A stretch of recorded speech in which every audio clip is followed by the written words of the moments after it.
So hello all, welcome back. तो देखिए ये वाली वीडियो में जो कि हमारा लेक्चर नंबर 2 रहेगा रिगार्डिंग आपका motion, that is loss of motion की मैं बात कर रहा हूँ, यूनिट 3।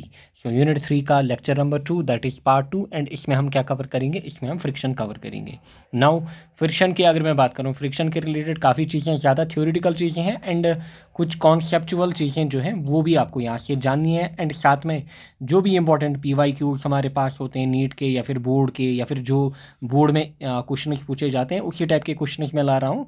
सो इनको भी हम यहाँ पे लास्ट पे देखते हैं। नाउ जिनको नोट्स चाहिए आपको क्या करना है, हमारी ऐप डाउनलोड करनी है। फिर आप मेनू आइकन पे जाओगे, कॉर्नर में आपको ये टॉप कॉर्नर में मिलेगा, इस पे जब आप क्लिक करोगे कुछ ऐसा इंटरफेस आपको दिखेगा। यहाँ पे आपको फ्री मटेरियल मिलेगा एंड वहाँ से आपको इस लेक्चर के नोट्स मिल जाएंगे।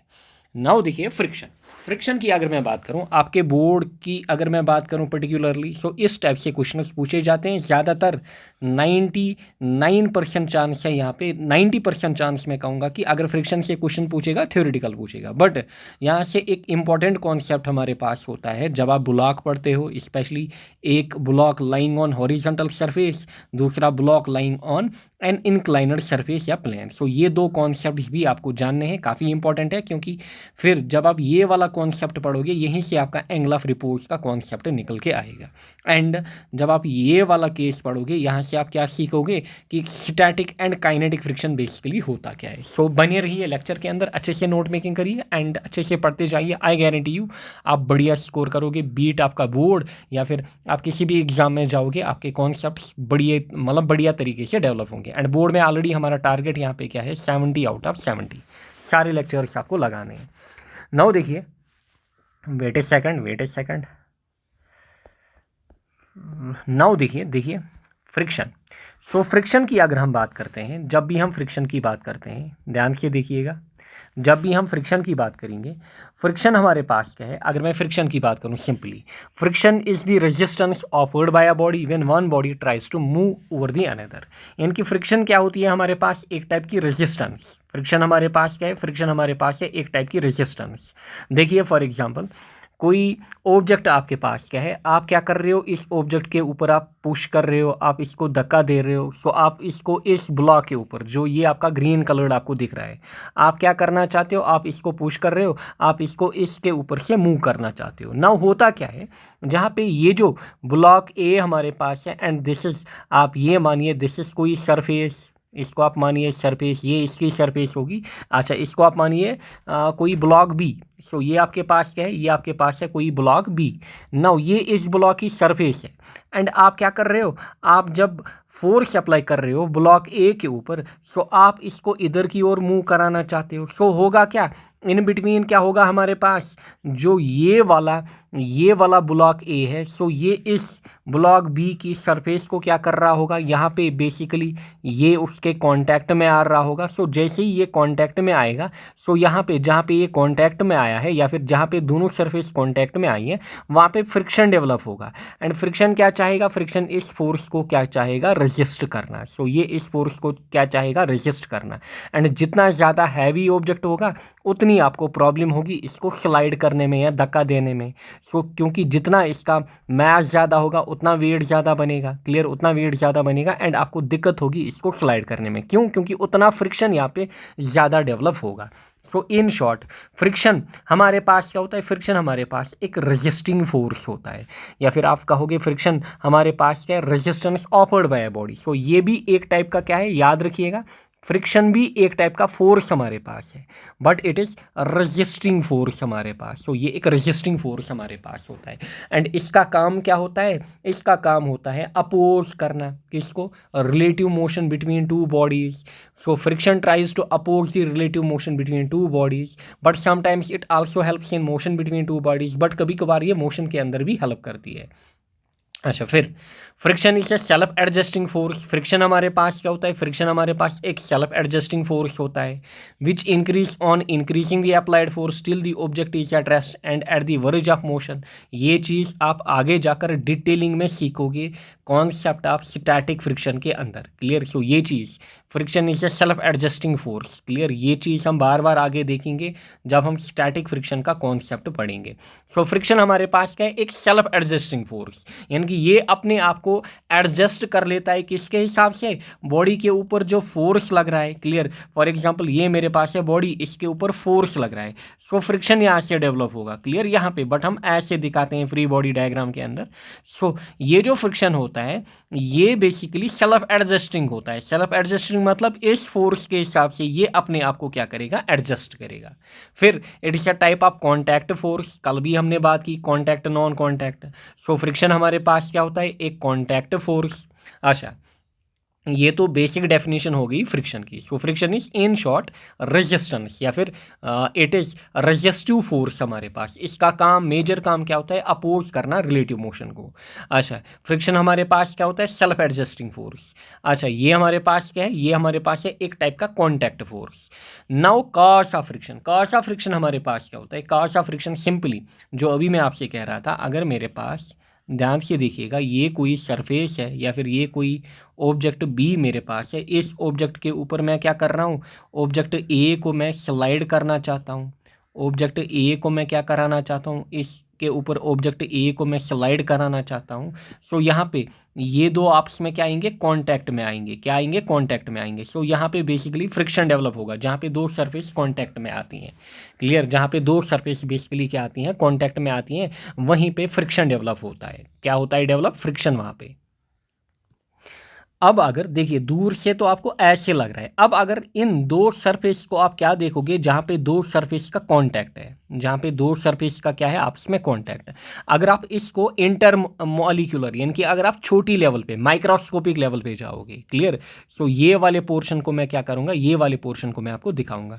जो बॉडी ए है ना, जहाँ पे इसका कांटेक्ट होगा उसमें कुछ ऐसे यहाँ पे रफनेस होगी। सिमिलरली जो बॉडी बी हमारे पास है उसमें कुछ ऐसे रफनेस होगी। सो देखिए यहाँ पे इनमें क्या होती है, इनमें रफनेस होती है। क्लियर, इनमें क्या होती है, रफनेस, जैसे दांत, आपको जैसे दांत जैसे दिख रहे हैं। सो इनमें क्या डेवलप होती है, roughness.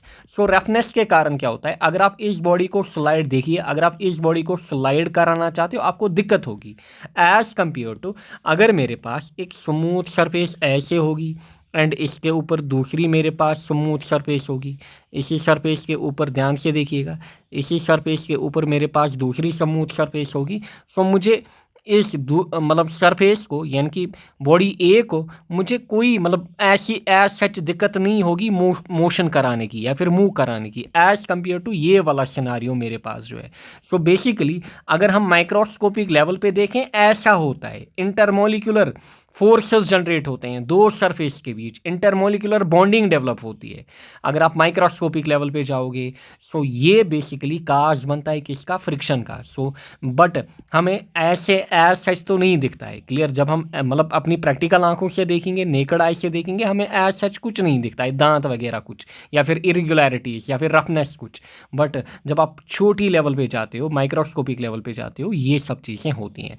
So it is due to intermolecular interaction और inter bonding between two bodies या फिर दियर सरफेस हमारे पास। आई होप आपको समझ में आया होगा, ये चीज़ आपको याद रखनी है। क्लियर, सो यहाँ से हमने ये चीज़ माइक्रोस्कोपिक लेवल पे देखी। फिर हमारे पास होता है direction. It is always parallel to the surface of object and acts perpendicular to the normal. जो फ्रिक्शन हमारे पास है, फॉर एग्जांपल ये जो बॉडी है, बॉडी ए, इसके ऊपर आप ऐसे फोर्स लगा रहे हो, आप इस बॉडी ए को क्या कराना चाहते हो, आप इस बॉडी ए को इधर स्लाइड कराना चाहते हो। क्लियर, आप इसको इधर स्लाइड कराना चाहते हो।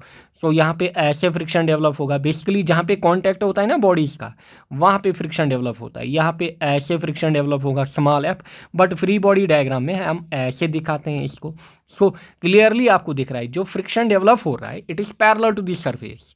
जो फ्रिक्शन यहाँ पे डेवलप हो रहा है it is parallel to the surface. जो दो सरफेस आपस में कांटेक्ट हैं, फ्रिक्शन क्या है, उनके पैरेलल यहाँ पे लग रहा है। So it is always parallel to the surface of object and acts perpendicular to normal. जो इस बॉडी का नॉर्मल होगा, ये इस बॉडी का नॉर्मल एन या फिर आर आप कहोगे, चाहे आर से आप डिनोट करो या फिर एन से। सो ये इसके क्या होता है, परपेंडिकुलर। सो देखिए नॉर्मल एंड फ्रिक्शन के बीच कितना एंगल बन रहा है, 90 degree. Friction and in surface के बीच एंगल कितना बन रहा है 0 डिग्री। सो दैट इज हमारे पास parallel. So in short friction जो हमारे पास है इसकी डायरेक्शन क्या है, parallel to the surface and acts perpendicular to the normal. Next हमारे पास है डिपेंडेंस।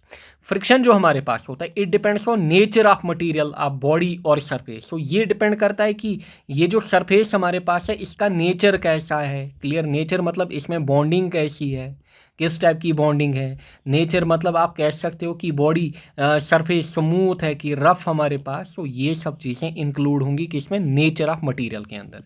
सो फ्रिक्शन हमारे पास डिपेंड करता है किसके ऊपर, नेचर ऑफ मटेरियल और सरफेस। नेचर ऑफ मटेरियल मतलब आप कहोगे बॉन्डिंग कैसी है, अच्छा आप कहोगे सरफेस हमारे पास स्मूथ है कि रफ है, सरफेस हमारे पास स्मूथ है कि रफ है। इन चीज़ों के ऊपर फ्रिक्शन हमारे पास डिपेंड करती है। क्लियर, इन चीज़ों के ऊपर हमारे पास फ्रिक्शन डिपेंड करती है। एंड आप साथ में नोट भी लिखोगे, क्या नोट आप लिखोगे, आप नोट लिखोगे friction does not depend on, यहाँ पे आप लिखना फ्रिक्शन या फिर फ्रिक्शनल फोर्स, ये एक टाइप का फोर्स है, does not depend on, does not depend on, does not depend on area of contact, area of contact आप कहोगे, एरिया ऑफ कांटेक्ट आप कहोगे between two surfaces, between two surfaces और bodies, और bodies. So this is again very important point. Now क्या कहता है, ये कहता है कि फ्रिक्शन जो है it does not depend on, किसके ऊपर, on area of contact. Clear, so area के ऊपर फ्रिक्शन हमारे पास डिपेंड नहीं करता है। एरिया मतलब जो यहाँ पे ये वाला एरिया आपको दिख रहा है, क्लियर, इसका ये सरफेस एरिया, फिर इस बॉडी का ये सरफेस, इन शॉर्ट ये जो सरफेस एरिया आपको दिख रहा है, क्लियर, ये जो सरफेस एरिया आपको दिख रहा है या फिर ये जो एरिया आपको दिख रहा है, फ्रिक्शन फोर्स जो होता है ये इसके ऊपर डिपेंड नहीं करता है, बट किसके ऊपर डिपेंड होता है, नेचर ऑफ मटेरियल के ऊपर या फिर नेचर ऑफ सरफेस हमारे पास, उनके ऊपर फ्रिक्शन डिपेंड करता है। सो ये हो गई basics of friction, definition, cause of friction, direction, dependence. So सभी चीज़ें आपको याद रखनी है, थ्योरेटिकली आपसे पूछा जाता है। नाउ ध्यान दीजिएगा, नाउ ध्यान दीजिएगा, अब हमारे पास बेसिक कॉन्सेप्ट यहाँ पे आ जाता है टाइप्स ऑफ फ्रिक्शन का। वन इज हमारे पास स्टैटिक फ्रिक्शन, दूसरा हमारे पास काइनेटिक। स्टैटिक मतलब जब चीज़ें रेस्ट पे हो, क्या हो, रेस्ट पे। काइनेटिक मतलब जब चीज़ें क्या हो, जब मोशन में हो। क्लियर, जब चीज़ें मोशन में हो उसके लिए हम वर्ड यूज़ करते हैं काइनेटिक, जब चीज़ें रुकी हुई हों उसके लिए हम वर्ड यूज़ करते हैं स्टैटिक यानी कि रेस्ट। अब पहले मैं इनको आपको अच्छे से मैथमेटिकली समझाऊंगा, फिर हम डेफिनेशंस के ऊपर आएंगे। नाउ देखिएगा,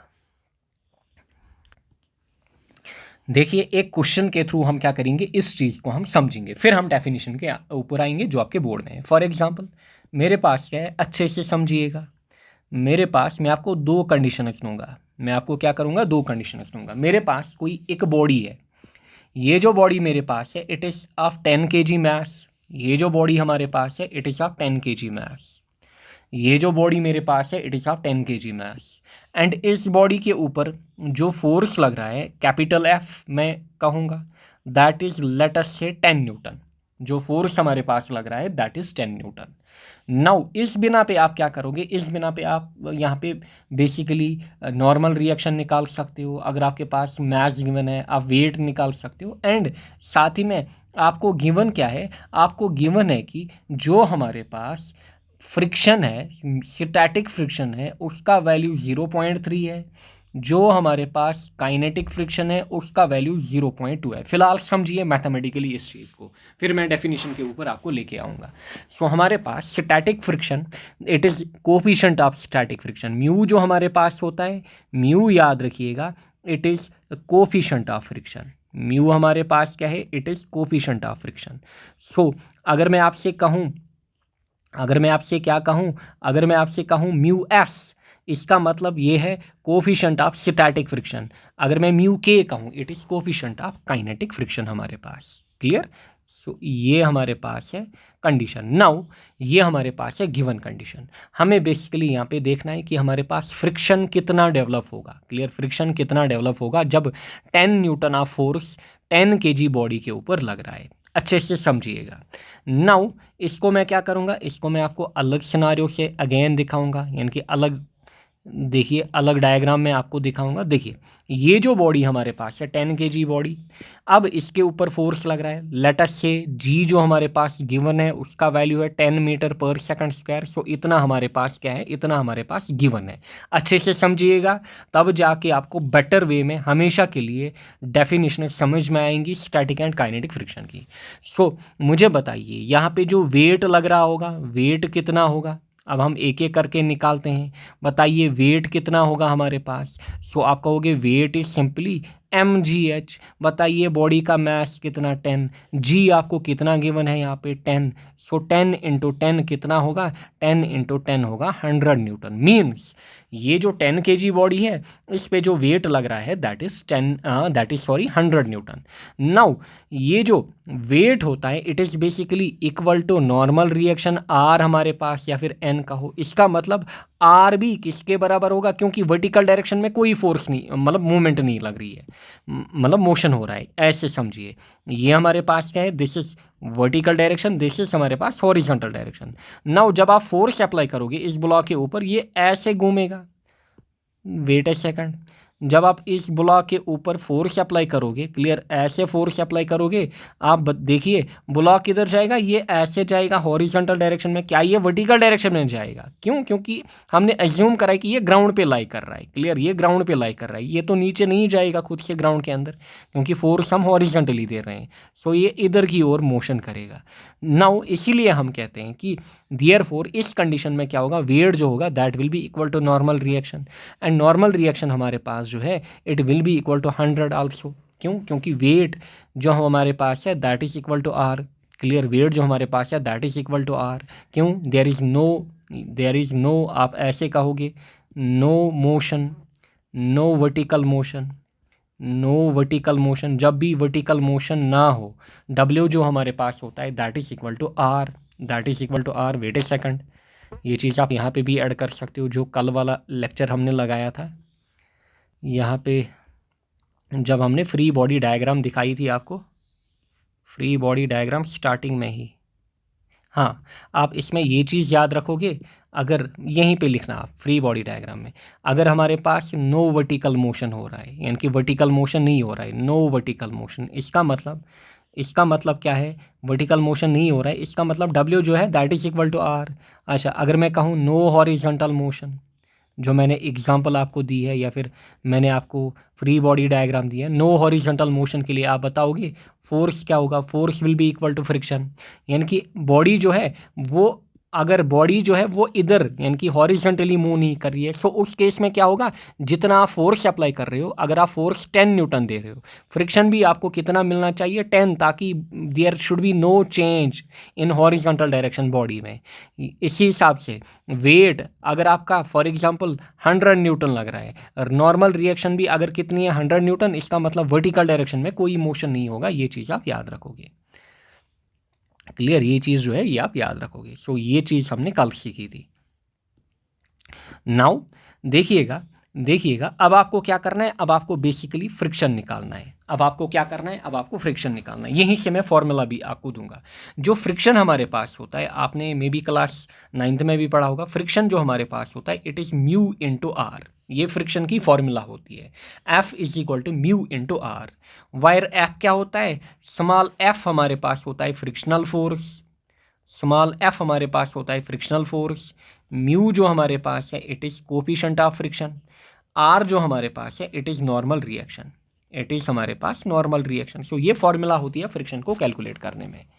नाउ देखिएगा, एंड एक और बात, जो स्टैटिक फ्रिक्शन होता है it is always greater than kinetic friction. ये चीज़ भी दिमाग में रखिएगा।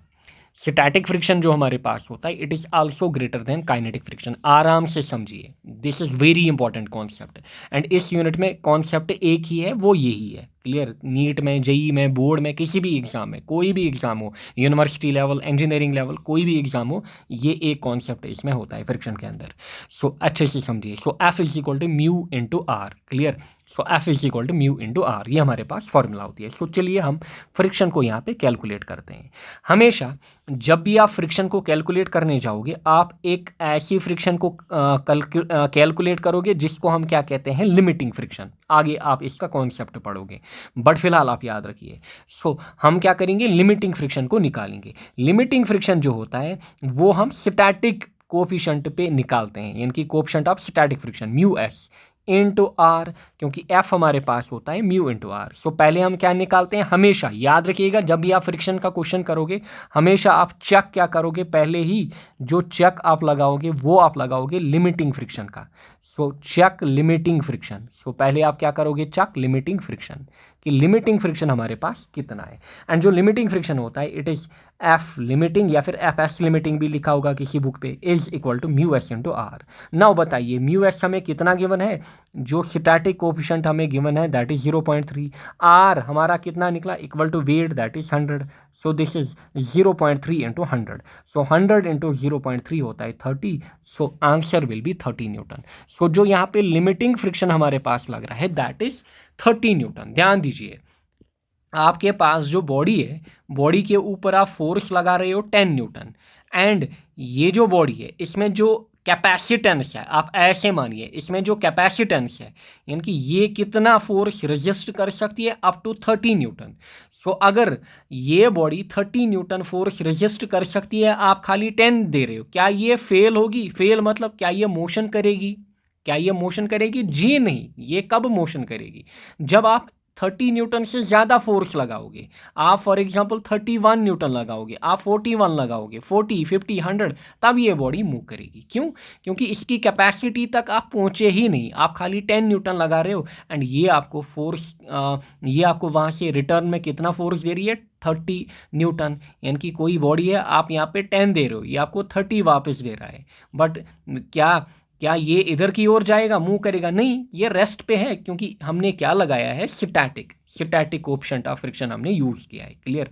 सो बॉडी जो होगी आप इन शॉर्ट कहोगे, हमेशा आप इसी प्रोसीजर में जाओगे। सो आप देखोगे एफ जो आपके पास है, force is less than F S limiting, यानी कि जो लिमिटिंग फ्रिक्शन है, या फिर एफ लिमिटिंग आप कहोगे। सो अगर फोर्स है less than F S limiting, therefore no motion. ये चीज़ आप याद रखोगे, नो मोशन, यानी कि body will remain at rest. So body हमारे पास क्या होगी, body will remain at rest. कब? जब आप फोर्स अप्लाई करोगे less than limiting friction. So जब भी फ्रिक्शन का क्वेश्चन होगा हमेशा पहले आप क्या कैलकुलेट करोगे, limiting friction. And limiting friction में जो कोफिशिएंट होता है इट इज स्टैटिक कोफिशिएंट, जो बड़ा होगा। अगर कुछ लिखा भी नहीं होगा, आपको म्यू के 2 वैल्यूज दिए होंगे, 0.5 दूसरा 0.3, हमेशा आप क्या लोगे, हमेशा आप बड़ा वैल्यू लोगे while calculating the limiting friction. Clear? क्यों? क्योंकि static friction is always greater then coefficient of static friction is greater then coefficient of kinetic friction. So therefore यहाँ पे कोई भी मोशन नहीं हुआ। अब इस बात को समझिए, आम भाषा में समझिए। इसी बात को आम भाषा में समझिए। देखिए इसकी कैपेसिटी एफ एस लिमिटिंग इस बॉडी का कितना है, 30 न्यूटन, जो आपने कैलकुलेट किया। बॉडी क्या है, बॉडी है 10 kg मास की। आपने ध्यान दीजिए अलग अलग कंडीशन में लूँगा मैं, यहाँ पे कंडीशन क्या करूँगा, कंडीशन यहाँ पे अलग अलग लूँगा। सो एक साइड से मैं क्या लिखूँगा, एफ फोर्स, दूसरे साइड से मैं लिखूँगा फ्रिक्शन। क्लियर? फ्रिक्शन। मुझे बताइए जब आप इस बॉडी के ऊपर कुछ भी फोर्स नहीं दे रहे थे, ज़ीरो से ही हम स्टार्ट करेंगे। मुझे बताइए जब आप इस बॉडी पे कुछ फोर्स ही नहीं दे रहे थे, फ्रिक्शन कितना डेवलप होगा, फ्रिक्शन भी 0 होगा। अब देखिएगा आपने क्या किया, आपने इस बॉडी के ऊपर 1 न्यूटन फोर्स अप्लाई किया। क्लियर? आपने कितना अप्लाई किया, आपने 1 न्यूटन फोर्स अप्लाई किया। अब बताइए इसकी कैपेसिटी, इसका लिमिटिंग फ्रिक्शन कितना है, 30। क्लियर? यानी कि ये 30 तक रेजिस्ट कर सकती है, बट आपने कितना दिया, 1 न्यूटन। मुझे बताइए यहाँ से आपको फ्रिक्शन कितना मिलेगा। This is interesting. सो यहाँ से आपको फ्रिक्शन कितना मिलेगा, आपको 1 न्यूटन ही वापस मिलेगा। इस चीज़ को दिमाग में फिक्स करें, आपको 1 न्यूटन ही वापस मिलेगा। अगर आप इस बॉडी के ऊपर 2 न्यूटन डालोगे आपको 2 ही मिलेगा वापस फ्रिक्शन। अगर आप फोर्स फॉर एग्जांपल फोर्स आप कितना लगाओगे, आप 5 न्यूटन लगाओगे, फ्रिक्शन आपको वापस 5 न्यूटन ही मिलेगा इस सरफेस से। अच्छा, अगर आप क्या करोगे, अगर आप 10 न्यूटन लगाओगे, अच्छा ऐसे ही आप 20 न्यूटन लगाओगे, 25 लगाओगे, 30, जब तक ना आप 30 तक जाओगे, जितना आप लगा रहे हो उतना ही आपको वापस मिलेगा। सो आप 10 दे रहे हो, ये आपको 10 न्यूटन फ्रिक्शन फ्रिक्शन वापस देगा, ये 20 देगा, 25 देगा, 30 देगा। क्यों? क्योंकि बॉडी रेस्ट में है। इस बात को समझिए, ये जो आपने निकाला ना, ये इसका लिमिटिंग है, यानी कि मैक्सिमम कितना फ्रिक्शन इसमें डेवलप हो सकता है, मैक्सिमम इसमें कितना फ्रिक्शन डेवलप हो सकता है, that is limiting friction. But आप 1 न्यूटन फोर्स दे रहे हो, आप 10 न्यूटन फोर्स दे रहे हो। हमने क्या कहा, जब भी फोर्स होगा less than limiting friction, body क्या होगी, no motion, body will be at rest. इस बात को समझिए। कोई बोलेगा ये फ्रिक्शन कितना देगा, 30। अगर ये 30 देगा, देखिए यहाँ से फोर्स लग रहा है 30, यहाँ से फोर्स लग रहा है 10, एक साइड से 10 फोर्स लग रहा है, दूसरे साइड से फोर्स लग रहा है 30। फ्रिक्शन क्या है, एक टाइप का फोर्स। नेट फोर्स कितना होगा, जो नेट फोर्स होगा, बताइए नेट फोर्स कितना होगा।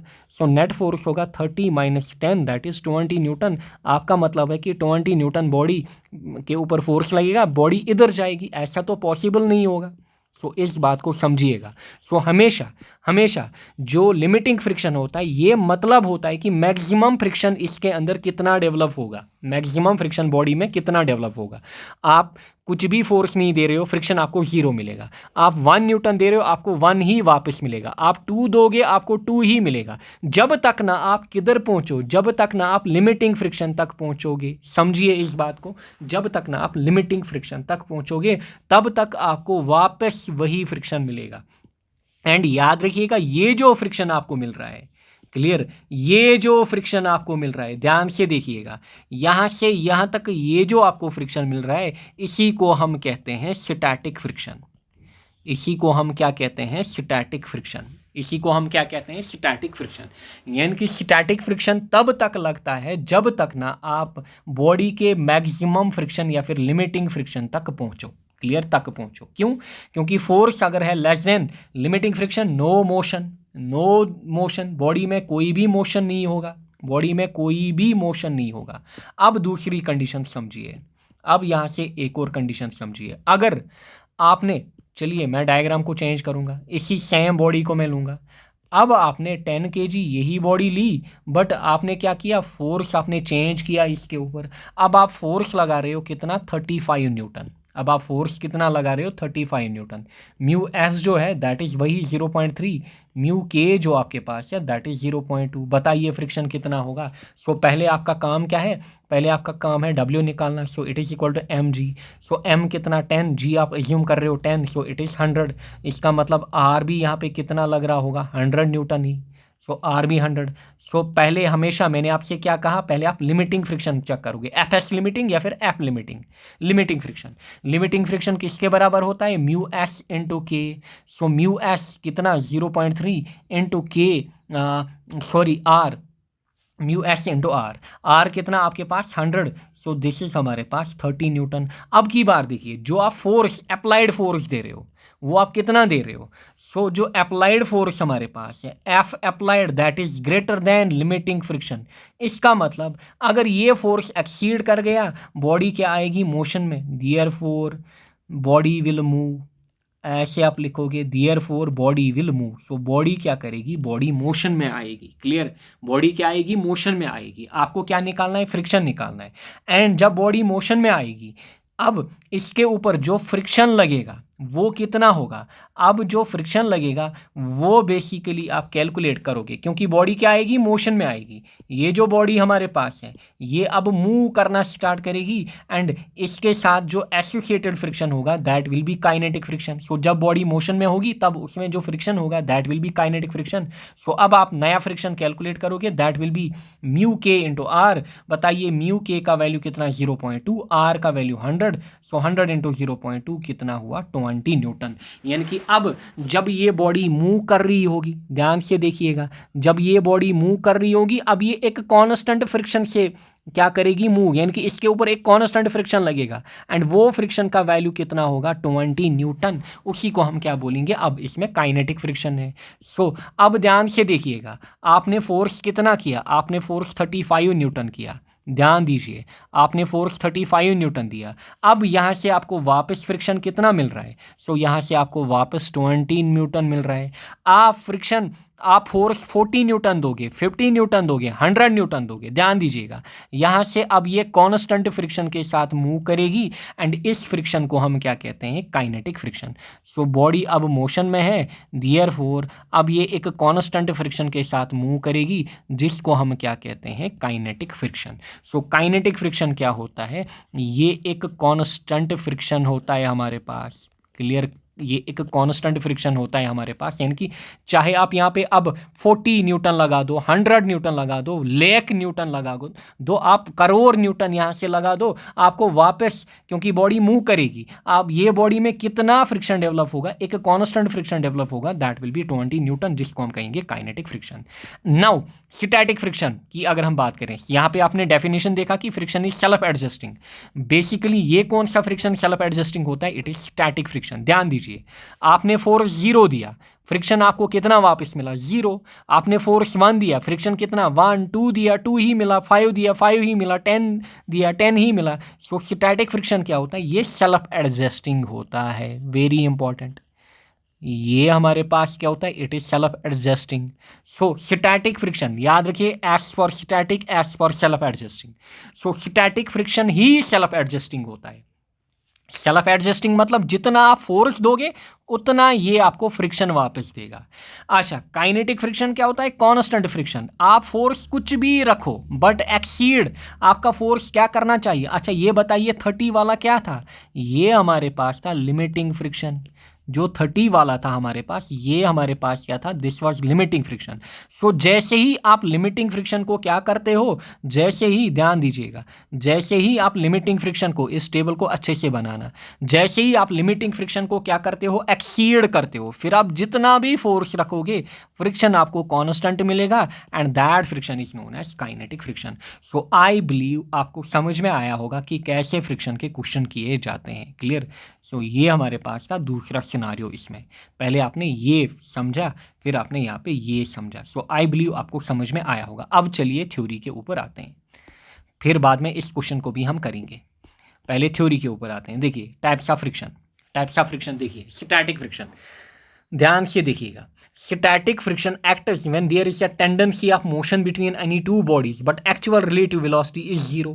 जो अभी हम बात कर रहे थे कि इस बॉडी के ऊपर आपने फोर्स अप्लाई किया, क्लियर।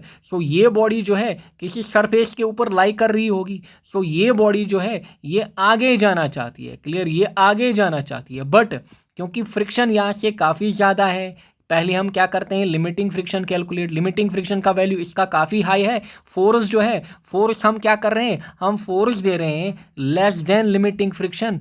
सो इस केस में बॉडी क्या होगी, बॉडी में कोई भी मोशन नहीं होगा, नो मोशन। बॉडी क्या होगी, एट रेस्ट, बॉडी क्या होगी हमारे पास, एट रेस्ट। सो देयरफॉर जो फ्रिक्शन यहाँ पे डेवलप होगा, क्लियर, जो फ्रिक्शन यहाँ पे डेवलप होगा दैट इज स्टैटिक फ्रिक्शन। कब, जब वेलोसिटी 0 होती है, यानी कि ये बॉडी जो है ये मूव नहीं करेगी, वेलोसिटी 0 या फिर एक्सेलरेशन 0, मतलब बॉडी क्या है, रेस्ट पे हमारे पास। So static friction acts when there is tendency of motion, motion करने की टेंडेंसी है, इसमें चाहत है कि मैं मूव करूं between any two bodies but actual relative velocity is 0। So it tries to make the object at rest. So इसका काम क्या होता है, स्टैटिक फ्रिक्शन का इसका काम होता है कि ऑब्जेक्ट को रेस्ट पे रखना। ये चाहती है कि मैं ऑब्जेक्ट को हिलने ना दूं, मोशन करने ना दूं। When there is no applied force there is no static friction. अभी हमने देखा, ध्यान से देखिएगा, जब कुछ भी अप्लाइड फोर्स नहीं होगा, when force applied is 0, friction क्या होगी, 0। कौन सी फ्रिक्शन, स्टैटिक फ्रिक्शन 0 होगी, क्लियर। स्टैटिक फ्रिक्शन क्या होगी, स्टैटिक फ्रिक्शन इज 0। फिर it is a self adjusting force हमारे पास, ध्यान से देखिएगा, स्टैटिक फ्रिक्शन हमारे पास क्या है, सेल्फ एडजस्टिंग। फोर्स आपने 1 न्यूटन दिया, फ्रिक्शन आपको 1 मिला, फोर्स आपने 2 न्यूटन दिया, फ्रिक्शन 2 मिला, 5 दिया 5 मिला, 20 दिया 20 मिला। सो ये हमारे पास क्या होती है, self adjusting, clear. So therefore जब अप्लाइड फोर्स कैपिटल F 0 होगा, स्टैटिक फ्रिक्शन कितनी होगी, 0 होगी, Fs आप कहोगे। सो इट विल बी 0। अच्छा, ये हमारे पास क्या है, एक सेल्फ एडजस्टिंग। आप 1 न्यूटन दोगे आपको वापस 1 मिलेगा, आप 10 न्यूटन दोगे आपको 10 मिलेगा, जब तक ना आप लिमिटिंग फ्रिक्शन को पहुंचाओगे। So this is all about static friction. I hope आपको समझ में आया होगा। नाउ काइनेटिक फ्रिक्शन को भी देखिए। Kinetic friction acts when there is relative motion between any two bodies. Kinetic friction comes into play when applied force is greater than limiting friction. जब applied force क्या होगा, ये limiting friction से ज़्यादा होगा, बॉडी विल मूव। बॉडी क्या करेगी, body will move. ऊपर आपने समझा अच्छे से एग्जाम्पल में। सो बॉडी क्या करेगी, मूव करेगी। कब, जब अप्लाइड फोर्स होगा ग्रेटर देन लिमिटिंग फ्रिक्शन। इस एग्जाम्पल में आपने देखा, पहले आपने लिमिटिंग फ्रिक्शन याद रखिएगा, हमेशा आपको कैलकुलेट करनी है। लिमिटिंग फ्रिक्शन आपका कितना निकला, 30 न्यूटन, बट अप्लाइड फोर्स आपका क्या था, 35 न्यूटन। मतलब जो 35 है यहाँ से 30 लग रहा है, सो 35 ज़्यादा है, बॉडी इधर की ओर जाएगी, बॉडी मूव करेगी। सो जब भी F is greater then F limiting, body will move. And कौन सा फ्रिक्शन आप बॉडी में डेवलप होगा, काइनेटिक फ्रिक्शन। फिर उसको कैसे निकालोगे काइनेटिक फ्रिक्शन को, काइनेटिक फ्रिक्शन होगा बराबर Fk will be equal to mu K into R. ये चीज़ भी याद रखिएगा। सो फॉर्मूला भी यहाँ पे हम लिख लेते हैं। सो स्टैटिक फ्रिक्शन जो होगा, चलिए इसको Fs से डिनोट करते हैं, static frictional force, it will be equal to mu S into R. Clear. So यहाँ पे आपको म्यू एस डालना है। जब आप काइनेटिक फ्रिक्शन कैलकुलेट करोगे एफ के, सो यहाँ पे आपको क्या डालना है, म्यू के इंटू आर। इसीलिए यहाँ पे आप अलग वैल्यू अब देखते हो, mu K into are. Mu K का वैल्यू आपने डाला 0.2 इंटू आर, सो 20 न्यूटन। सो अब ये बॉडी जो है वो कॉन्स्टेंटली इस 20 न्यूटन फ्रिक्शन को क्या करेगी, एक्सर्ट करेगी। So kinetic friction is a constant force. देखिएगा अच्छे से समझिए, kinetic friction is a constant force throughout, but static friction is self adjusting. Clear. So ये चीज़ याद रखिएगा। नोट यहाँ पे है नेक्स्ट, इस चीज़ को भी आप याद रख सकते हो। Work done by force of friction is always negative. So जो भी वर्क करता है कौन, फोर्स ऑफ फ्रिक्शन, ये हमेशा नेगेटिव होता है, बिकॉज फ्रिक्शन क्या करती है, ये मोशन को अपोज करती है। सो इसके कारण जो वर्क डन होगा that will B negative. Now variation of static and kinetic friction. अब जो चीज़ अभी आपने यहाँ पे सीखी ना, ध्यान से देखिएगा, इसी चीज़ को हम बार बार आगे लेके आएंगे। सो यही आपका कॉन्सेप्ट तो है इस यूनिट में। कॉपी। क्लियर। इसी से आपका ग्राफ भी निकलेगा, एंड आपके बोर्ड में ग्राफ भी पूछा जा सकता है। सो देखिएगा, देखिए अच्छे से देखिए, ग्राफ को भी आप समझोगे। यहाँ पे ध्यान से देखिए, इसको थोड़ा और छोटू कर लेते हैं।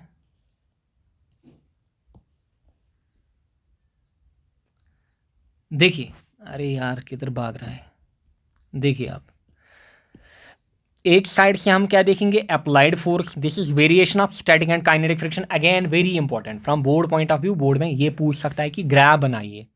सो दिस इज हमारे पास अप्लाइड फोर्स, दिस इज हमारे पास क्या, फ्रिक्शनल फोर्स। सो यहाँ से हम कैपिटल एफ देख रहे हैं, यहाँ से हम स्मॉल एफ देख रहे हैं।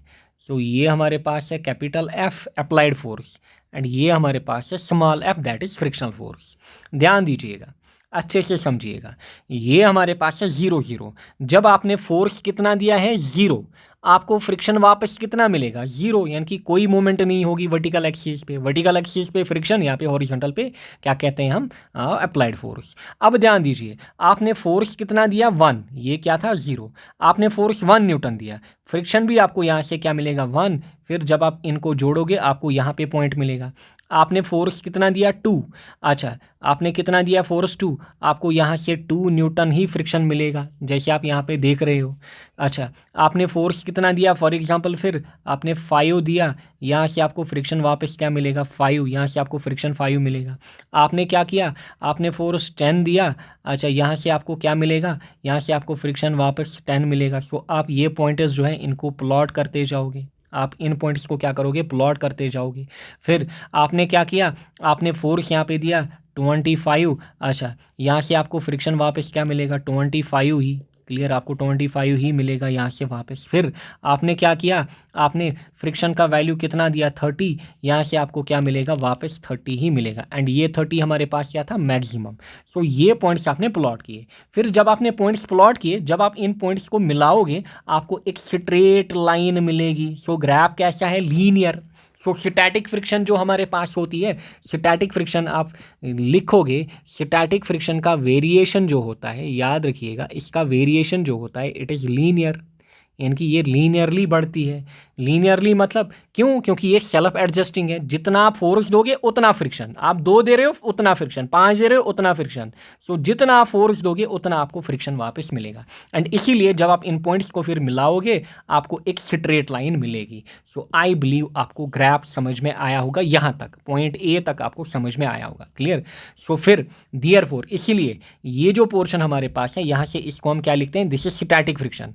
सो यहाँ से यहाँ तक यानी कि ये वाला रीजन जो हमारे पास है दिस इज स्टैटिक फ्रिक्शन। अब इसके बाद ध्यान दीजिएगा।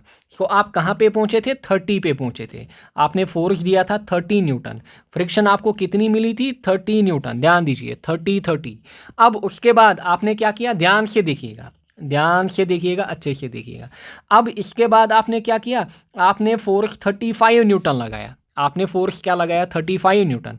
नाउ जो फ्रिक्शन है जो यहाँ पे कितना था, जिसका वैल्यू यहाँ पे 30 था, अब उसमें डिक्रीज वैल्यू आपको देखने को मिलेगा। कितना? 20।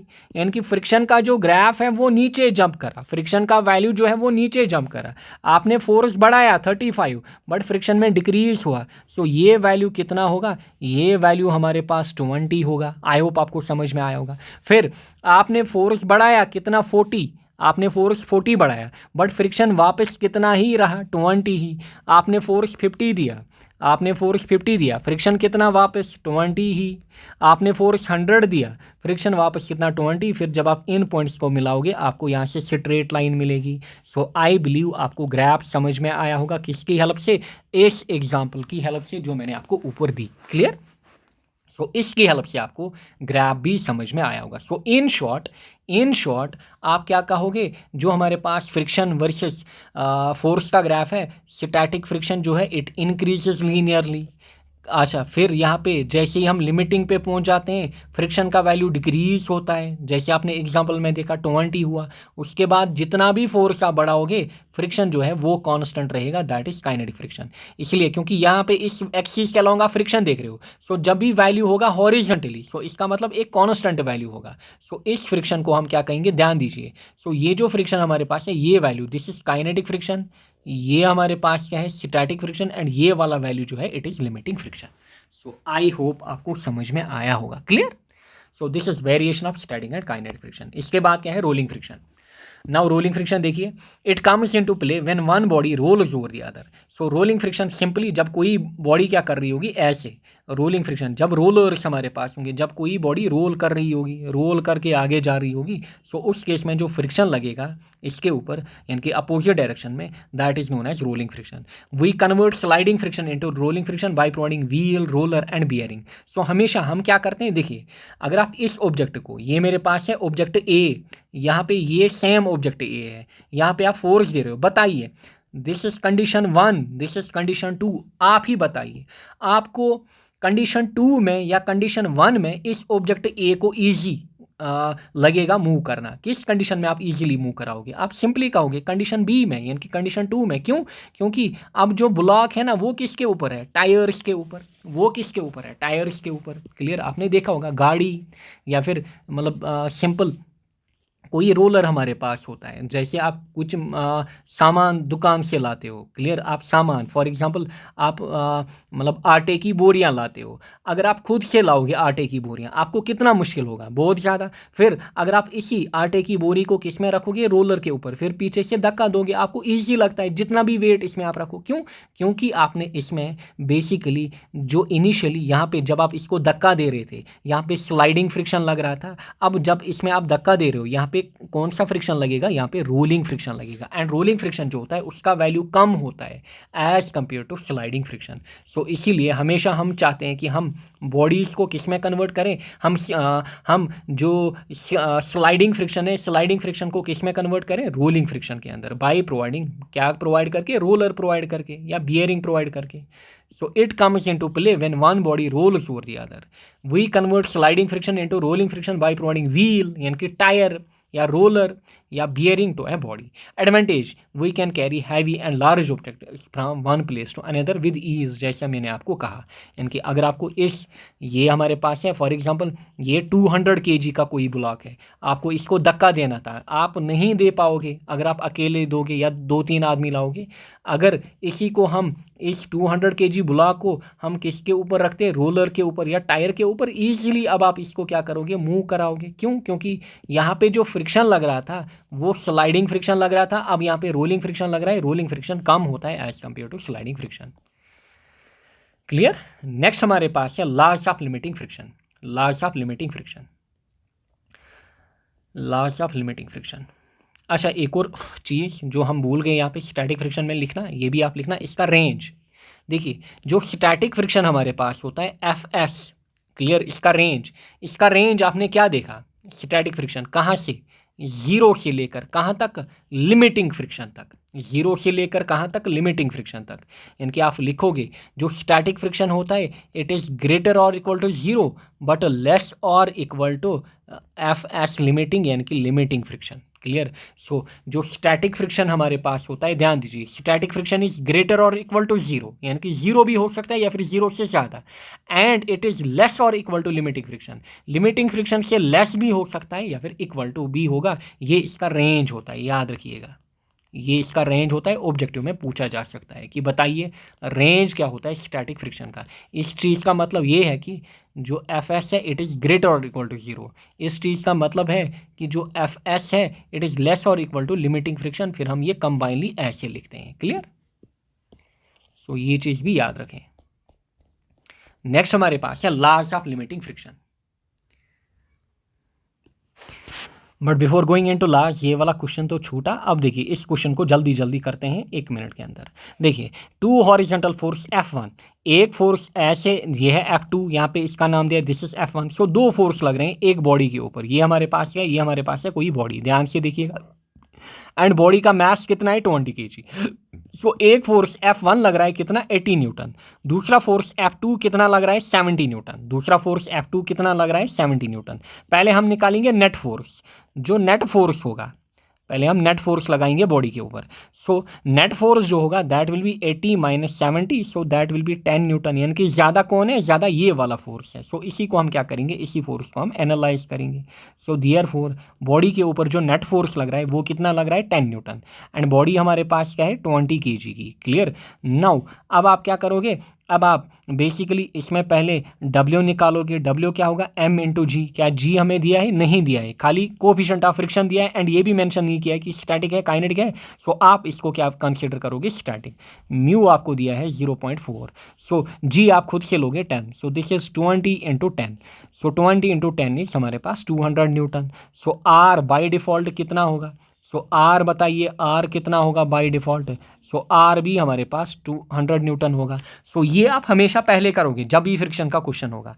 इसके बाद मैंने आपसे क्या कहा, आप लिमिटिंग फ्रिक्शन चेक करोगे, F S limiting.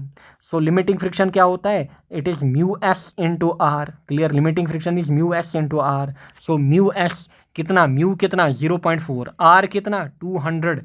So 200 into 0.4 it is equal to 80 newton. कैसे 80, 4 2 4 8 यहाँ पे, या फिर 0.4 इंटू 100 कितना होता है, इट इज़ 40। फिर दो बार करिए, दो बार मतलब इट इज़ 100 इंटू 2। सो ये बनेगा 40 into 2 that is 80। So limiting friction, ध्यान दीजिए, आप बताइए, रिपीट करिए मेरे साथ, लिमिटिंग फ्रिक्शन कितना, 80 न्यूटन। अच्छा, अप्लाइड फोर्स कितना नेट निकला हमारे पास, this is net force 10 newton. So F जो हमारे पास है that is less than F S limiting. So F जो हमारे पास है जो कि कितना लग रहा है 10 न्यूटन, एंड ये कितना limiting friction 80 Newton. So therefore F जो है it is less than F S limiting, body क्या होगी, एट रेस्ट। देयरफॉर बॉडी होगी एट रेस्ट। क्वेश्चन पढ़ लेते हैं। The magnitude of net acceleration of the block, block कितना एक्सेलरेट करेगा, एक्सेलरेट मतलब जब ये मोशन में आएगा, क्या ब्लॉक मोशन में आएगा, नहीं। सो देयरफॉर अगर ये रेस्ट पे है मतलब एक्सेलरेशन क्या होगी, zero. So answer will B zero. So acceleration क्या होगी हमारे पास, जीरो। क्लियर? एक्सेलरेशन हमारे पास क्या होगी, जीरो। क्लियर? सो ये जेई का क्वेश्चन हमारे पास है। सो एक्सेलरेशन हमारे पास क्या होगी, जीरो। आई होप आपको समझ में आया होगा। इसी टाइप का कॉन्सेप्ट आपको हर जगह मिलेगा, बोर्ड, नीट, जेई, कोई भी एग्जाम उठाओ, बिल्कुल यही कॉन्सेप्ट है फ्रिक्शन का, बस इतना ही कॉन्सेप्ट है। सो एक्सेलरेशन क्या होगी? 0। सो एक तो हमने यहाँ पे ये निकाला। मुझे बताइए, अगर आपसे कहता है कि बताइए फ्रिक्शन कितनी होगी, बताइए फ्रिक्शन कितनी होगी, अगर दूसरा पार्ट इसमें हम डालें फाइंड फ्रिक्शन, सो अगर हम फ्रिक्शन को निकालते हैं, बताइए फ्रिक्शन का वैल्यू कितना होगा? बताइए 80 न्यूटन होगा? नहीं, यही लोग गलती करते हैं। क्यों? क्योंकि ये रेस्ट पे है। याद रखिएगा, जब एफ होगा less than F S limiting, ध्यान से देखिए, जब भी फोर्स का वैल्यू होगा लिमिटिंग फ्रिक्शन से कम, जितना भी फोर्स आप दे रहे हो वही वैल्यू होगा किसका? फ्रिक्शन का, यानी कि 10 न्यूटन। समझ में आया होगा जैसे यहाँ पे आपने समझा। सो लिमिटिंग फ्रिक्शन आपका कितना था? 30, ध्यान दीजिए 30, बट आप फोर्स दे रहे थे 10। बताइए फ्रिक्शन का वैल्यू कितना होगा? 10 ही। जितना फोर्स दोगे उतना आपको फ्रिक्शन मिलेगा, जब तक ना इस वैल्यू को एक्सीड करोगे आप। सो हमेशा याद रखना, क्लियर, हमेशा याद रखना कि when F is less than F S limiting, then जो फ्रिक्शन होगा, friction will be equal to force, friction will be equal to applied force. इसको आप अपनी भाषा में याद रखना। When F is less than F S limiting, then friction जो होगा that will be equal to applied force. I hope आपको समझ में आया होगा। एंड जब मोशन में आएगा तब आपको निकालना होगा काइनेटिक वाला। सो एक्सेलरेशन 0 एंड जो फ्रिक्शनल फोर्स यहाँ पे लग रहा है दैट इज 10 न्यूटन। नेक्स्ट हमारे पास है loss of limiting friction. Laws of limiting friction क्या कहते हैं? Simply the force of friction is always opposite to the direction of motion. So अगर फोर्स आप ऐसे दे रहे हो, ध्यान से देखिएगा, फ्रिक्शन इधर की ओर लगेगा। So force of friction is always opposite to the direction of motion. ये चीज़ हमें ऑलरेडी पता है, क्लियर, यानी कि ये बॉडी है, ये आप फोर्स दे रहे हो, यहाँ से ऐसे फ्रिक्शन डेवलप होगा। So always opposite to the direction of motion. फिर the magnitude of force of friction is directly proportional to magnitude of normal reaction. So जो फ्रिक्शनल फोर्स होता है, magnitude of force of friction, ध्यान से देखिएगा, force of friction जो होता है it is directly proportional to normal reaction. Normal reaction भी आप कह सकते हो, आप वेट भी कह सकते हो, आप लोड भी कह सकते हो, याद रखिएगा, क्लियर। सो ये भी याद रखिएगा, जो नॉर्मल रिएक्शन हमारे पास होता है R, it is equal to weight और it is equal to load of the body, clear, load भी हम इसको कहते हैं। सो आर हमेशा याद रखिएगा, इट इज़ वेट और लोड। फिर प्रोपोर्शनलिटी हम यहाँ पे हटाते हैं, हम इक्वलिटी लगाते हैं एंड यहाँ पे हम म्यू लगाते हैं कांस्टेंट, दैट इज आर। फिर ये फॉर्मूला बेसिकली यहीं से आती है, इस लॉ से आती है, लॉस ऑफ लिमिटिंग फ्रिक्शन।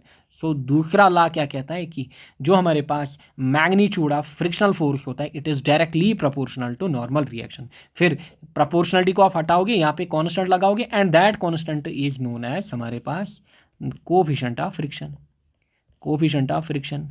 अगर स्टैटिक फ्रिक्शन हम पढ़ रहे होंगे फिर म्यू एस लगाएंगे, अगर काइनेटिक पढ़ रहे होंगे यहाँ पे म्यू के, फिर यहाँ से फोर्स हम निकालेंगे कौन सा, फ्रिक्शन हम निकालेंगे काइनेटिक, यहाँ पे म्यू के होगा। अच्छा, अगर स्टैटिक फ्रिक्शन निकालना होगा यहाँ पे एफ एस यूज़ करेंगे, यहाँ पे म्यू एस। जब लिमिटिंग निकालना होगा यहाँ पे एफ लिमिटिंग एंड यहाँ पे म्यू एस। याद रखिएगा लिमिटिंग फ्रिक्शन किस पे निकलता है? म्यू एस पे। फिर friction between any to surface does not depend on area of contact. तीसरा लॉ क्या कहता है? फ्रिक्शन डज नॉट, यानी कि frictional force does not depend upon area of contact between two surface, यानी कि जो इनका एरिया ऑफ कॉन्टैक्ट, ये वाला एरिया है जहाँ पे ये कॉन्टैक्ट कर रहे हैं, इसके ऊपर डिपेंड नहीं करता है। फिर frictional force depends upon type of material and nature of surface. ये चीज़ हमने स्टार्टिंग में भी पढ़ी। सो यही बनते हैं हमारे पास लॉज ऑफ लिमिटिंग फ्रिक्शन। सो इन्हीं को हम कहते हैं laws of limiting friction. Simple है, आई होप आपको समझ में आए होंगे। नेक्स्ट हमारे पास है note, sliding friction is greater than kinetic friction is greater than rolling. So सबसे कम हमारे पास क्या होता है? Rolling friction. इसलिए हमने क्या देखा? It is easy to move heavy objects on rollers rather than to slide. क्यों? क्योंकि स्लाइडिंग फ्रिक्शन का वैल्यू ज़्यादा होता है, ये ज़्यादा लगती है, friction is opposing force. So rolling क्या है? रोलिंग कम लगता है, इसीलिए it is easy to move heavy objects on rollers. Now कैसे आप रिड्यूस करोगे फ्रिक्शन को? सो हमें क्या चाहिए? अगर हमें काम में ईज चाहिए, हमें काम आसानी से करना है, फ्रिक्शन क्या लगना चाहिए? फ्रिक्शन कम लगना चाहिए। अब कैसे आप फ्रिक्शन को रिड्यूस करोगे? Bye proper selection of material.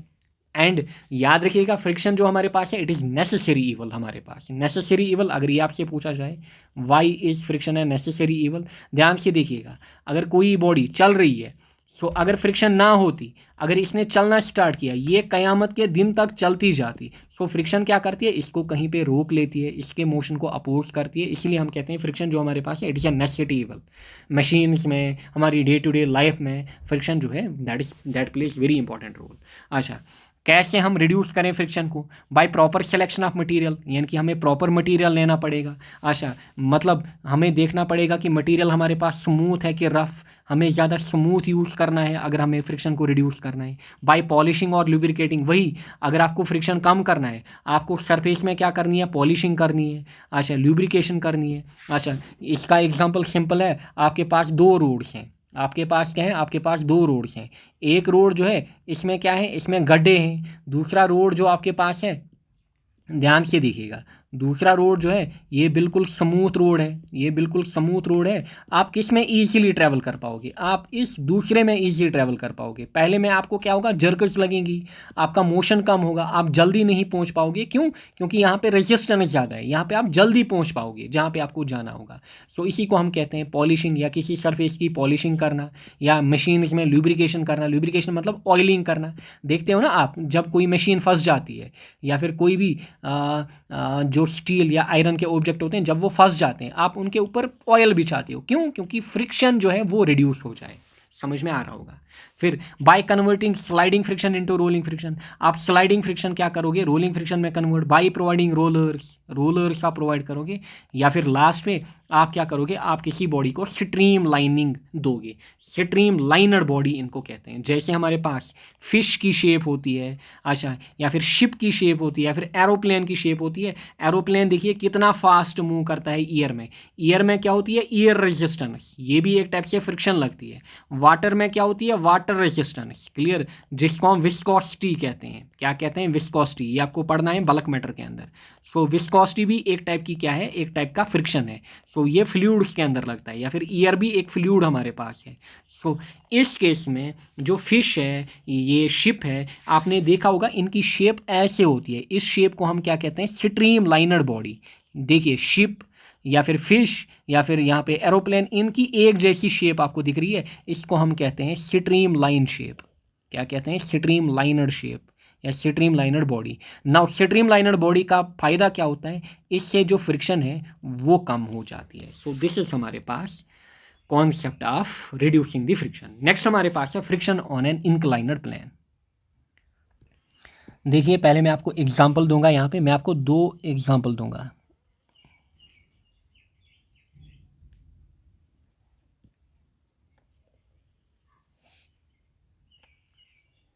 हमने क्या किया है, हमारे पास कुछ एंगल मानिए, यहाँ पे लेटस से हमारे पास है यहाँ पे कुछ एंगल थीटा।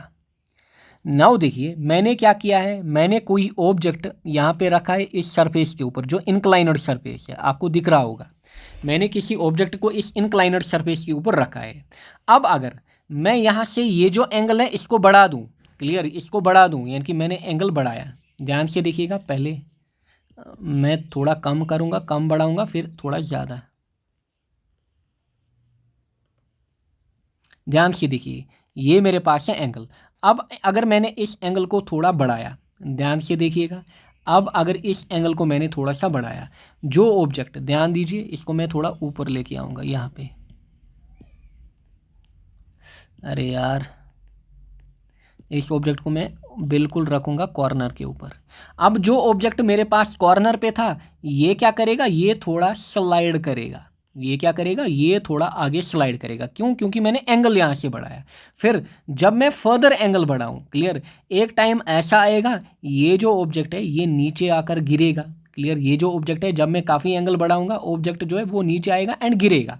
सो ध्यान दीजिएगा, जिस मोमेंट पे मैंने क्या किया, जिस मोमेंट पे मैंने एंगल बढ़ाया एंड इस ऑब्जेक्ट ने क्या किया, चलना स्टार्ट किया, या फिर ये eight the verge of motion हुआ, यानी कि अब अगर मैं थोड़ा सा एंगल बढ़ाऊं, ये ऑब्जेक्ट नीचे गिरेगा। सो उस एंगल को हम बेसिकली क्या कहते हैं, एंगल ऑफ रिपोज।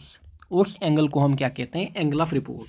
यानी कि ये ऐसा एंगल होता है जिस एंगल पे कोई ऑब्जेक्ट अगर इंक्लाइनड सरफेस पे है वो नीचे फॉल करना स्टार्ट करता है, या फिर वो नीचे स्लिप करना स्टार्ट करता है, या फिर वो eight the verge of motion होता है। यानी कि अगर मैं थोड़ा सा एंगल बढ़ाऊं ये ऑब्जेक्ट नीचे गिरेगा। सो इस एंगल को हम क्या कहते हैं, एंगल ऑफ रिपोज। क्या कहते हैं, एंगल ऑफ रिपोज। नाउ इसका कॉन्सेप्ट निकलेगा इसी से, friction on an inclined plane. So ये इसीलिए हमें यहाँ पे पढ़ना है। ध्यान से देखिएगा, ध्यान से देखिएगा, अच्छे से देखिएगा, friction on an inclined plane.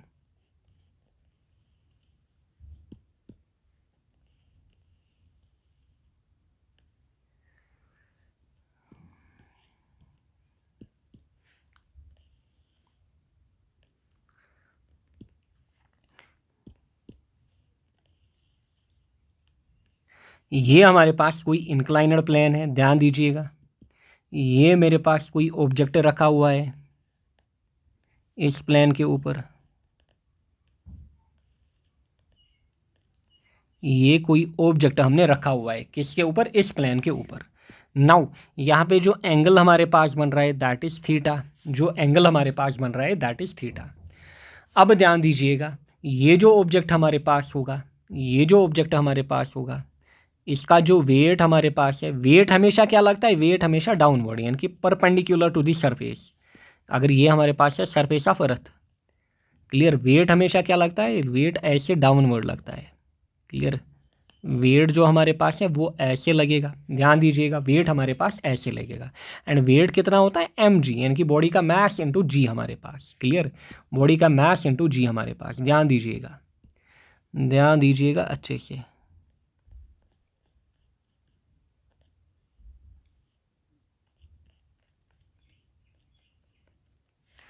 अब देखिएगा, अगर ये एंगल हमारे पास कितना है, थीटा, ध्यान से देखिएगा, अगर ये एंगल हमारे पास थीटा है, ये जो एंगल है ये भी हमारे पास क्या होगा, थीटा। ये बेसिकली नॉर्मल हमने ड्रा किया, इस बॉडी का हमने क्या किया, ये इस बॉडी का हमने नॉर्मल ड्रा किया, क्लियर। सो इस बॉडी का मैंने क्या किया, नॉर्मल यहाँ पे ड्रा किया।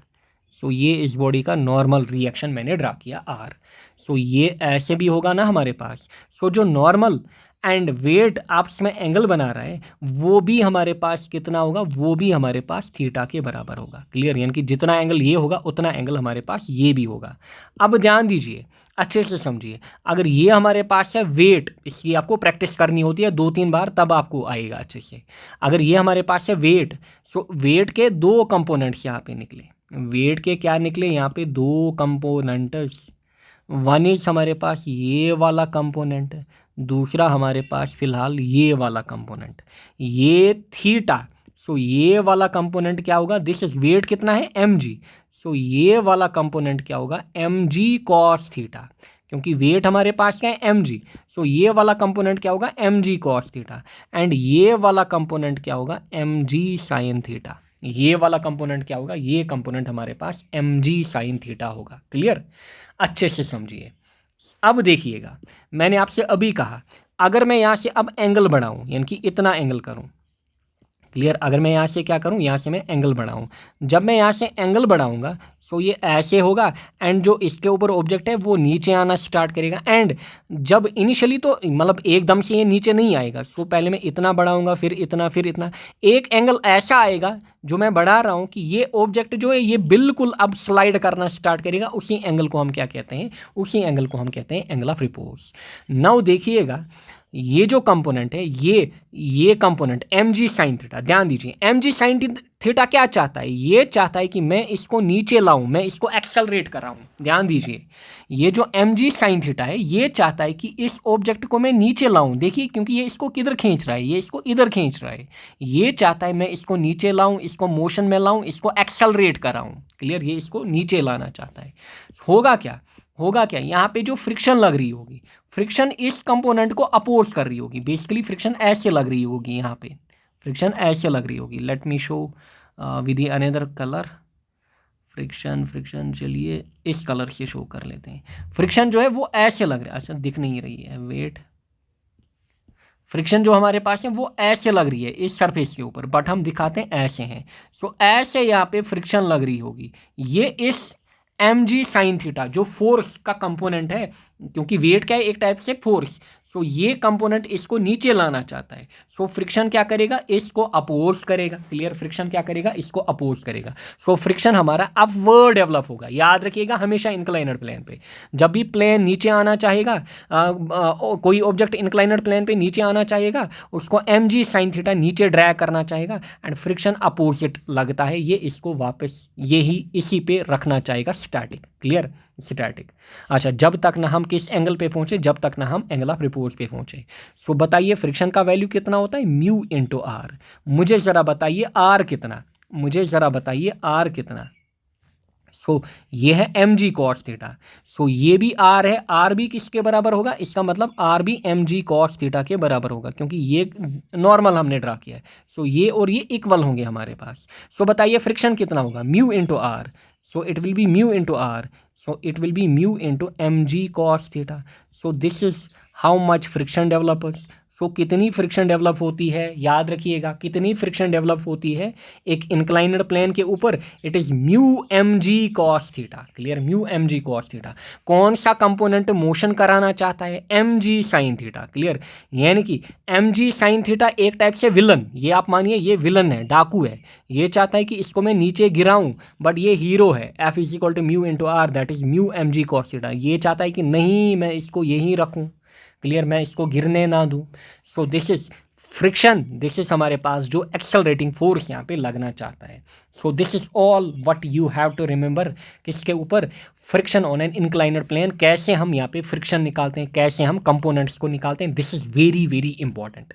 ये आपको काफ़ी ज़्यादा हेल्प करेगा आगे जाकर। But board point of view से अगर मैं कहूँ ये इंपॉर्टेंट नहीं है, आप इसको लास्ट पे, अभी नहीं, अभी आपको पढ़ना है। जैसे ही मैं कहूँ, जब मैं इंपॉर्टेंट क्वेश्चन दूँ, जब मैं कहूँ अब आपको ये टॉपिक पढ़ना है, उस टाइम आप इसको क्या करना, स्किप करना। क्लियर, इस टॉपिक को आप स्किप करना।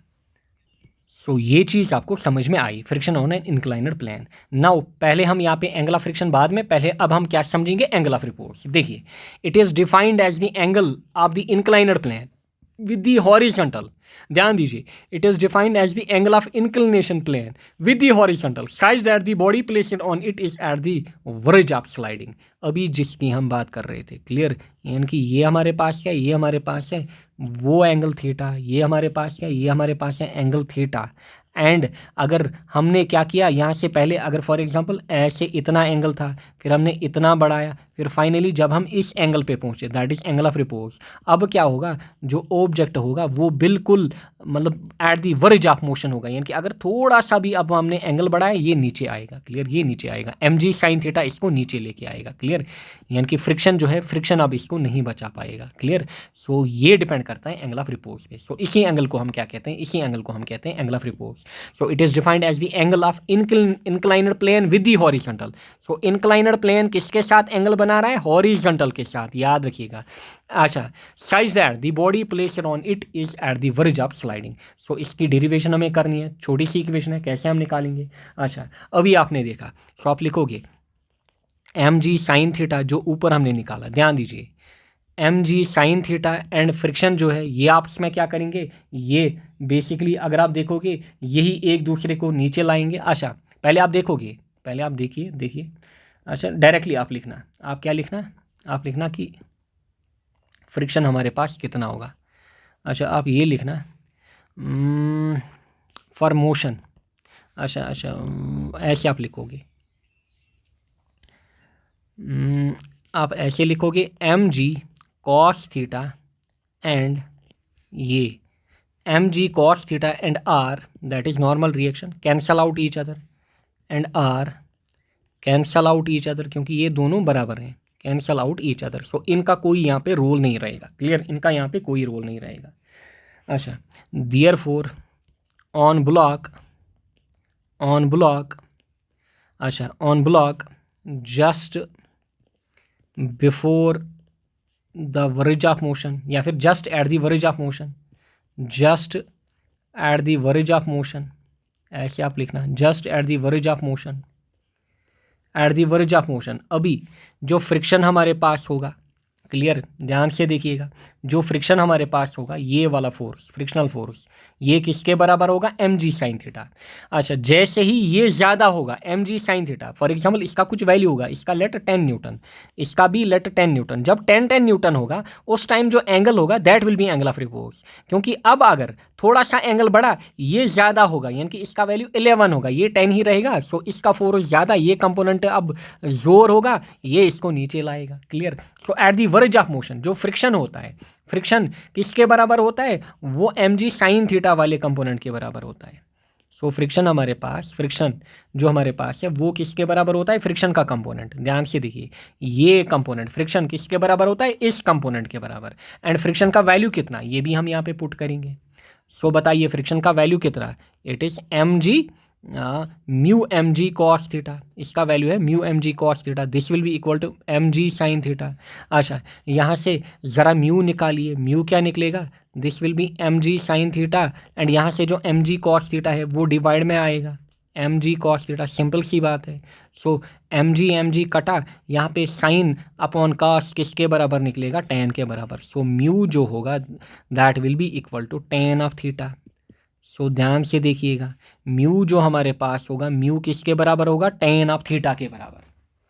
सो म्यू हमारे पास क्या है, दिस इज फ्रिक्शन। यहाँ पे ये कितना कोफिशेंट ऑफ फ्रिक्शन, जो कोफिशेंट ऑफ फ्रिक्शन हमारे पास है वो कितना होगा, tan थीटा। और अगर मैं आपसे कहूँ कि बताइए tan थीटा कितना होगा, ऐसे भी आप कहोगे कि tan थीटा हमारे पास कितना होगा, म्यू। अगर मैं आपसे कहूँ थीटा निकालिए, tan को आप इधर लेके आओगे, tan डिवाइड में आएगा 1/tan, ये tan डिवाइड में आएगा इनटू म्यू। 1/tan को हम क्या कहते हैं मैथमेटिक्स के अंदर, tan इनवर्स। सो थीटा जो होगा it will B tan inverse mu, and यही थीटा किसके बराबर होता है, इसी को हम कहते हैं this is angle of repose. So angle of repose जो हमारे पास होता है इसका वैल्यू कितना होता है, tan इनवर्स म्यू। एंड यहाँ पे जो कोफिशेंट ऑफ फ्रिक्शन होता है वो कितना होता है, tan थीटा। सो अगर ध्यान दीजिए, अगर आपसे कहा जाएगा कोफिशेंट ऑफ फ्रिक्शन निकालिए, सो आपको यहाँ पे थीटा गिवन होगा, आपको tan थीटा निकालना होगा। अगर आपसे कहा जाएगा एंगल ऑफ रिपोज निकालिए, थीटा, आपको tan इनवर्स म्यू करना होगा, म्यू का वैल्यू आपको दिया होगा। सो इन शॉर्ट जो थीटा यहाँ पे होता है it is angle of repose, and इसका वैल्यू कितना होता है, tan inverse mu. So theta याद रखिएगा, इसका वैल्यू कितना, tan इनवर्स म्यू, या फिर इसी इक्वेशन को याद रखिए कि म्यू का वैल्यू कितना होता है, tan थीटा। क्लियर।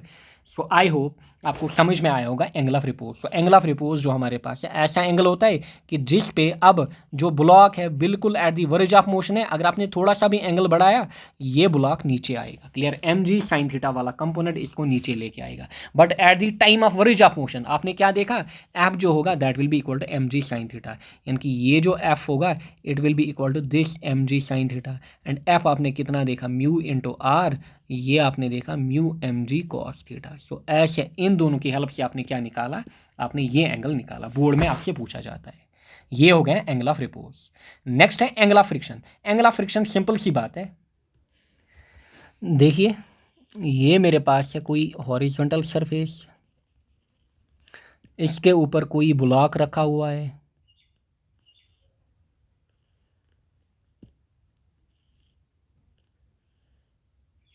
इसके ऊपर हमने क्या किया है, कोई ब्लॉक यहाँ पे रखा है।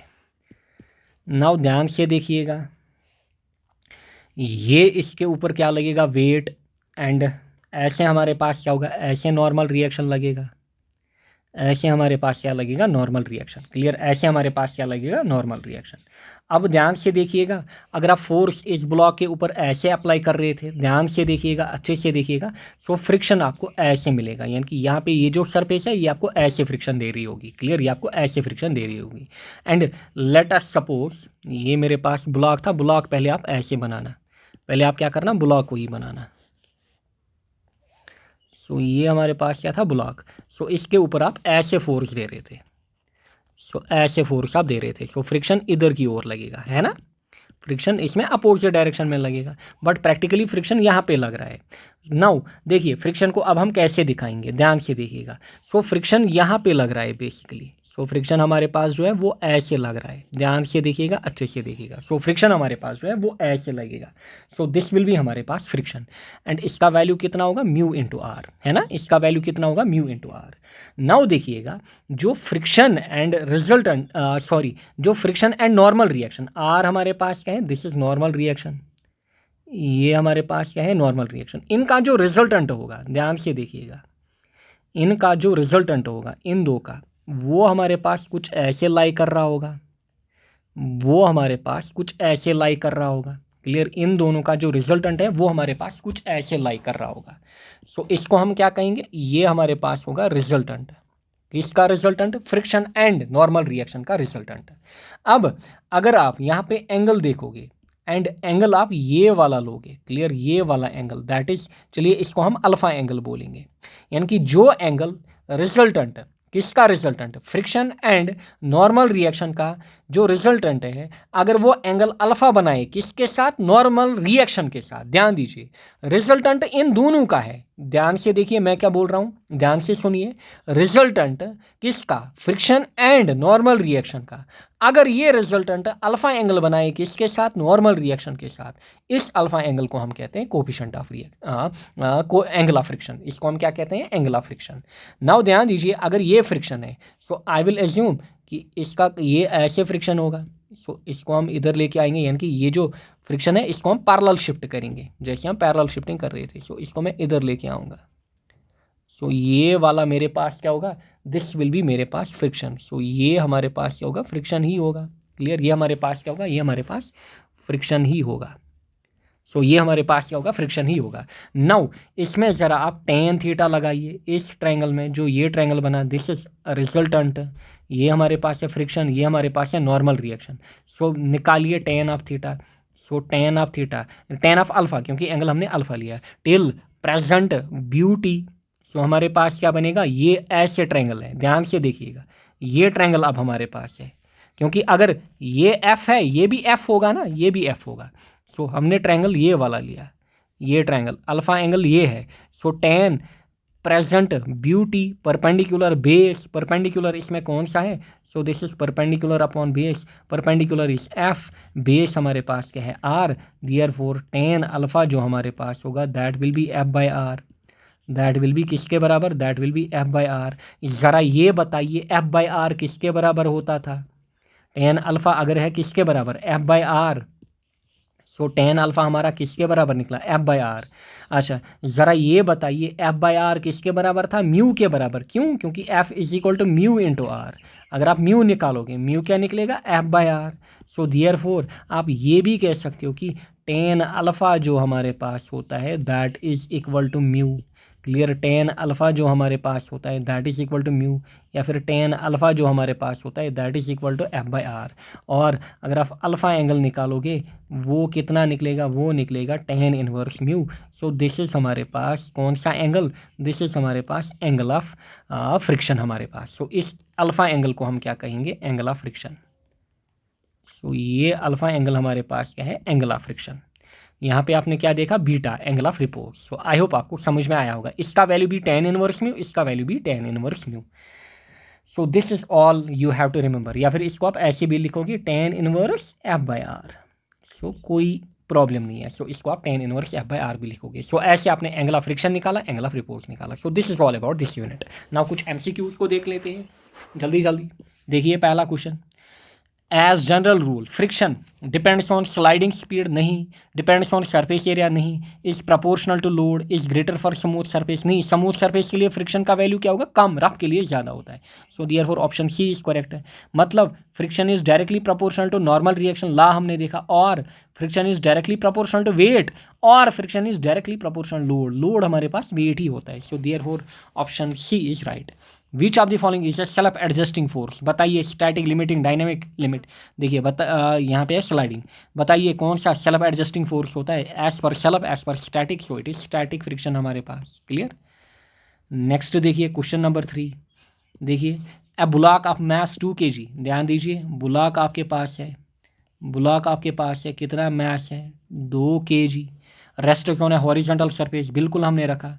यहाँ से आप इसके ऊपर हॉरिजॉन्टल फोर्स अप्लाई कर रहे हो, कितना, 5 न्यूटन का। ध्यान दीजिएगा 5 न्यूटन फोर्स आप अप्लाई कर रहे हो, अच्छे से देखिएगा। अच्छा, क्वेश्चन की भी प्रैक्टिस आप करना। अलग कॉपी मैंने स्टार्टिंग में ही कहा था, आप अलग कॉपी बनाना, ताकि लास्ट पे जब आप बोर्ड का रिवीजन करोगे आपको दिक्कत नहीं होगी।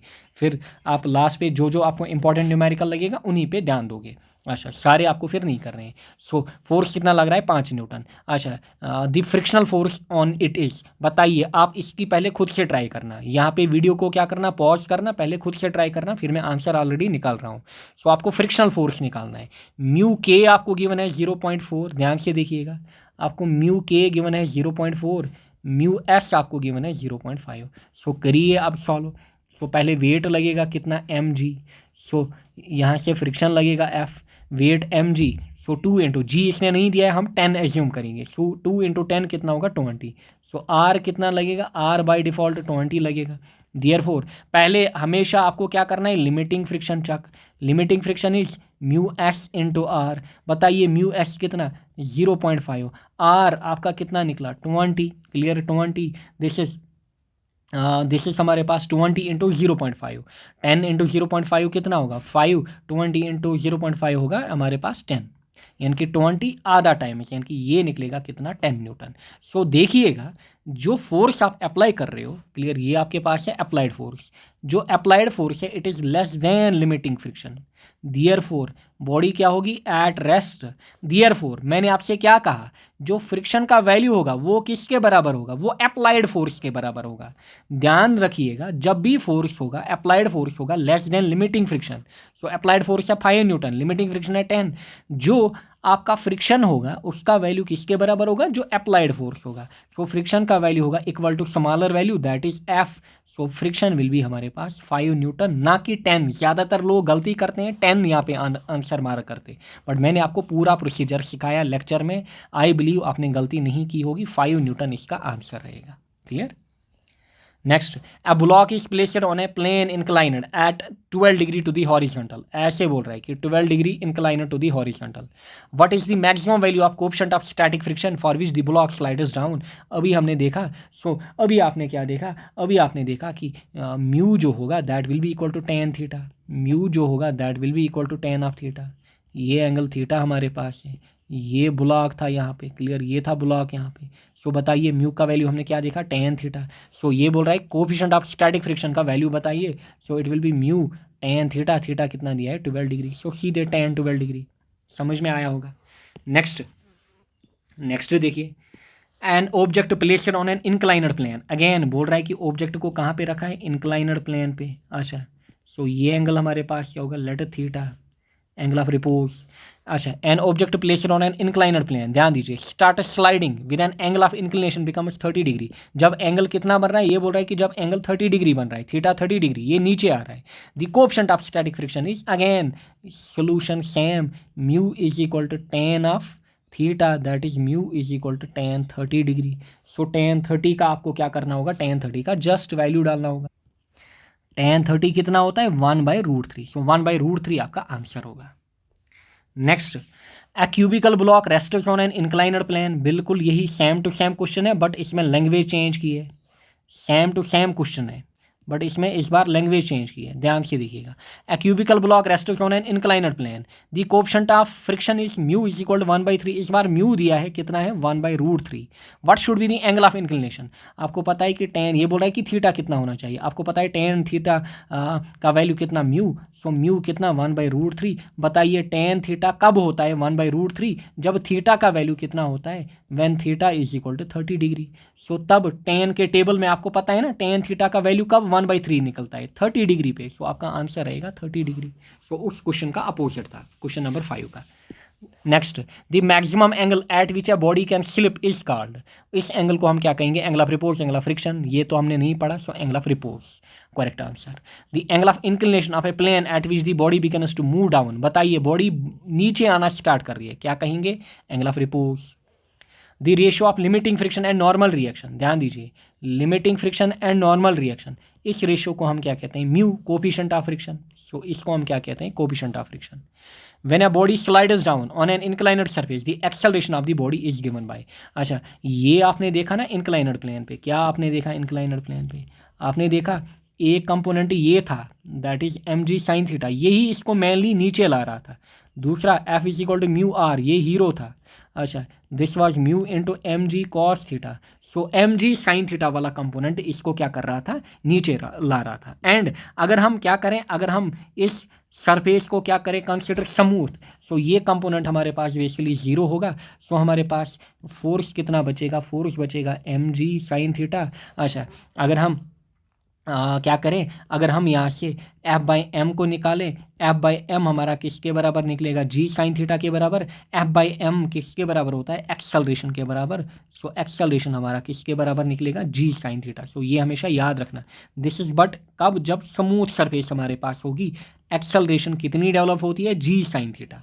सो याद रखना जी साइन थीटा, क्यों, क्योंकि उसमें ये कंपोनेंट इन्वॉल्व होगा, मैं जो इसको नीचे लाना चाहता है। सो एक्सेलरेशन हमेशा याद रखना कि एक्सेलरेशन जो है इंक्लाइनड प्लेन पे जी साइन थीटा होगी। कब, जब हमारे पास बेसिकली ये जो सरफेस है वो स्मूथ होगी। Clear. So a is equal to g sine theta. Next question यहाँ पे आपको नहीं दिख रहा होगा, I will read out. If the coefficient of static friction is mu one, so आपसे बोल रहा है कि स्टैटिक फ्रिक्शन कोएफिशिएंट जो है उसको हमने नाम दिया है mu one, and dynamic friction, clear, यानी कि डायनेमिक मतलब काइनेटिक, उसको हमने नाम दिया है म्यू टू।